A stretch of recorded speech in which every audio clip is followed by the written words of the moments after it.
It is Country Viewpoint here on Flow FM. Another very interesting week on the wool markets.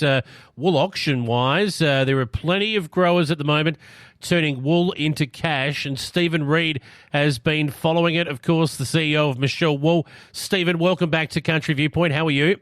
Excellent, Jason. And yourself? Very well, thank you. Warm few days, and it's been pretty hot on the wool markets as well. In particular, the auctions, wool's been flying out the door. Absolutely, and you stole my phrase of turning wool into cash, but that's exactly what growers are doing.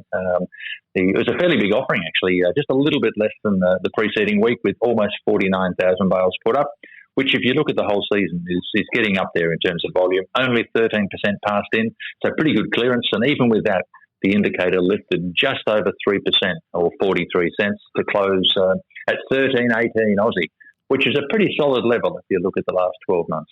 That certainly is. So in terms of the recovery from the lows that we've seen, I mean, there's lots of different, models that people trying to follow these markets use. But how would you describe how the wool prices have been over the last 12 months, considering we've got high clearance rates at the moment and the price is still going up?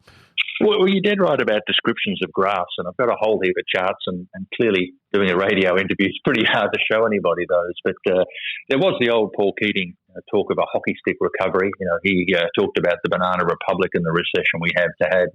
And then there's been talk of a U-shaped recovery in Europe, and the question always is how long is the passage of time at the bottom of the U? But you look at the wool graphs, and it's a clear V-shaped recovery. It went straight down, and we saw that even before COVID prices were coming back mid last year.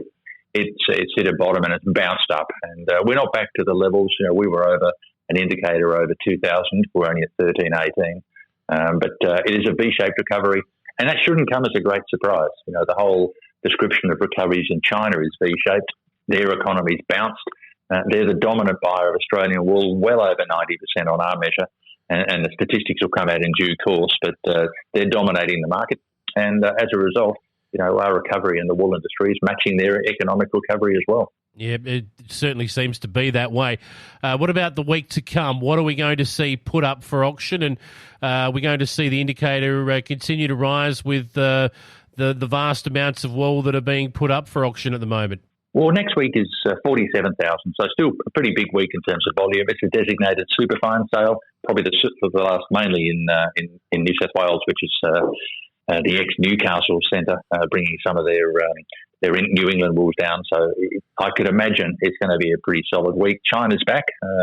They've finished celebrating the incoming year of the ox and said farewell to the rat. So not that the traders have backed off, but the factories are starting up. Our plant in Suzhou is back, and we're busy, fully booked for 3 months. There's talk of some big government contracts for suiting fabrics having been placed. So all things are lined up for a pretty solid market. Interestingly enough, though, India, Europe, Korea, Japan, they're all sitting on the fence. And it must be uncomfortable on the fence. They've been there a long time, but the reality is their plants are running at 30 to 40% capacity, and if they don't buy some wool, they'll be processing fresh air. And that's not great if you run a factory. Stephen Reid from Michell Wool, always great chatting with you, especially when you've got good news for us. Look forward to doing it again next week. Have a great weekend. You too, Jason, and thanks for your interest, mate.